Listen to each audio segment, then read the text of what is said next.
Okay, welcome back, but once again, like the last video when the last season came out, I have to preface this by saying if you don't like Battlefield 2042, that is completely fine. These are just my opinions and the opinions of others who also like the game, but if you don't, that's cool. Anyway, Season 2 officially launched today, and with it, we got a lot of new changes. We got a lot of new content too, but I can't access all of that because it's locked behind the battle pass, so in the future I'll make more videos individually on the different things that you can unlock and play with and how they perform and how they fit into the game.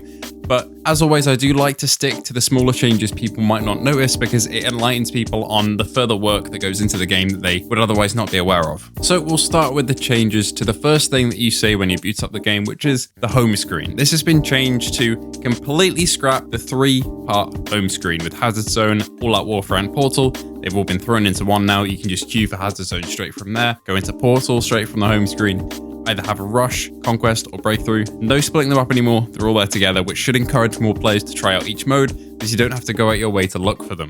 Speaking of Rush, it's now been added as a permanent mode to All Out Warfare, instead of being locked behind limited time Portal events.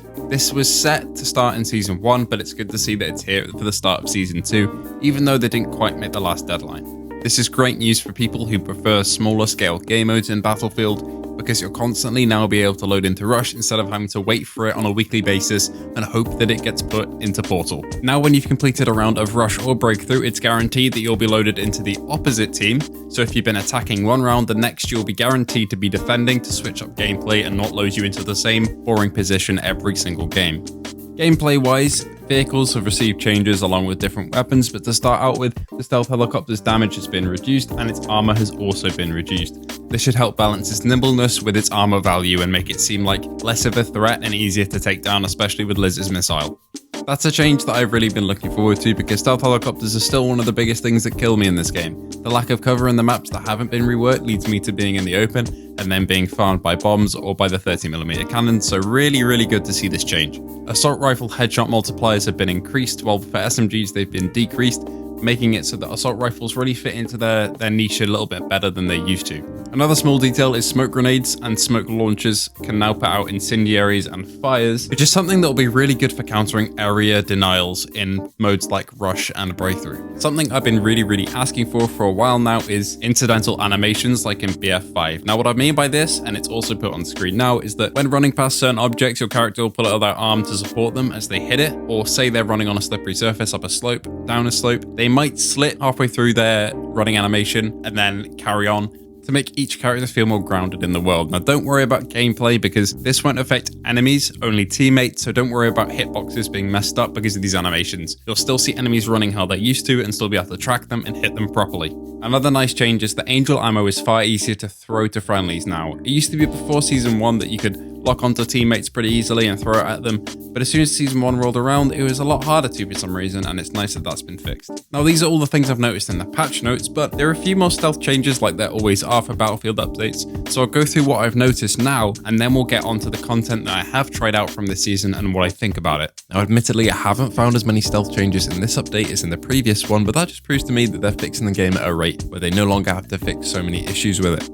But to start us off, the first-person player models have been fixed so that no matter what FOV you're on, it looks the same, so it no longer warps and distorts at higher FOVs, like 90, which is what I play on, so I can no longer look down and see my shoulder and see the camera clipping straight through it, which is really good for immersion. If a storm is forming now, you'll get issued a warning from command, no matter if you're on the US or Russian side. Here's an example for the Russians that I got on Breakthrough, defending on Stranded. Extreme weather is forming in the region. Be careful, but do not let it stop you. Red alert, no bats. A tornado is forming and presenting a new threat. That storm looks like a killer. I did run into my first stealth bug this season, and unfortunately this comes in the form of grenade animations not working 100% of the time. Sometimes it'll work perfectly, and then others it'll look like this. Your hand will go up, but it won't complete the animation, and the grenade will still go flying away, which is kind of annoying. I hope they get a quick fix on that one. But yeah, that's been introduced without any sort of mention. Another thing that wasn't mentioned was new music tracks, and we get some new ones for the menu and in game, but this is my favorite track. Have a little listen from the main menu screen.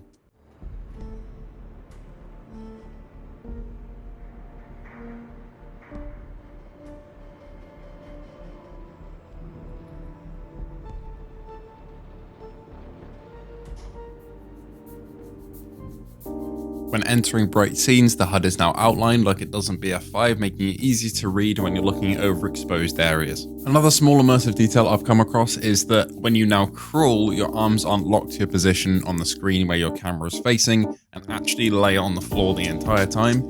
That is pretty much it for stealth changes. As I said, there's not as many as the last update and the update before that, but that just kind of shows that we're getting to a point where there doesn't really need to be that many stealth changes put into an update because there's not as much to fix. So, a plus. Now, there's a lot of content locked behind the battle pass, but there's some stuff I have unlocked through the weekly missions this week, doing all of those. So let's talk about the stuff that I have unlocked and tested out, and of course the new map. So let's get straight on with it. So, Stranded. This map I wasn't so sure on at first because I loaded into Conquest and had a bit of a disjointed experience, but that is to be expected with the new map because especially on Conquest, people don't know where to go, don't know what lanes to take. The flow of the map really isn't figured out for the player base yet, and I was kind of being thrown around different points, not knowing what to shoot at or where to go. But then I loaded into Breakthrough and everything was fixed because there was a direct path for me to take, the cover was easily there and accessible to get to, and the meat grinder feeling really kicked in, and it was a lot of fun. The outdoor areas are pretty easy to find cover in, while the indoor is just chaos, and that's kind of how I like it. If I want slower paced gameplay where I can use a DMR or some more long range stuff, I can head outside to those objectives, and it's overall just quite a nice balance. Bear in mind that this map is a lot smaller than all the others, for better or for worse depending on what your opinion is. My opinion is it's for the better because I can get to objectives much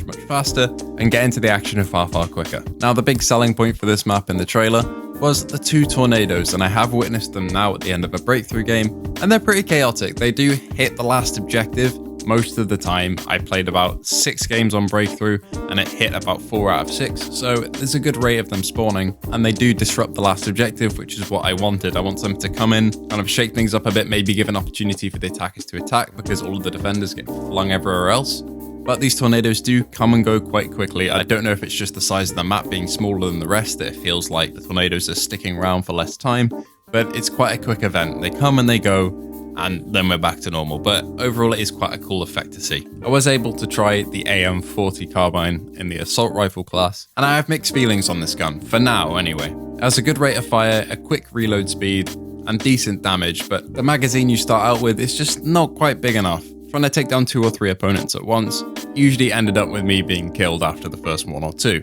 However, this can be remedied later because you can get more ammo capacity and later magazines as you get more kills with this gun and unlock better mags. I can definitely see myself using this in smaller CQB areas and maps, just like Stranded. It's pretty perfect for that. I haven't unlocked the N16 yet, almost there but not quite, but if it performs the same way it does in Portal, I can see myself kind of using this weapon sometimes. It's a good base assault rifle for medium range engagements, but I'd probably pick an M5 or an AK over it. I've got to add in quickly that the Battle Pass is much better this season. I did enjoy it last season, but I was kind of in the middle. It was okay, but it wasn't something for me really to grind towards. But looking at some of the unlocks this season, I'm looking forward to getting these cosmetics. And they've spaced out the actual gameplay unlocks like weapons and vehicles quite well. So you can get the specialist early on, and then you'll continue to unlock stuff as the season progresses in a really nice way. So props to the team that did that.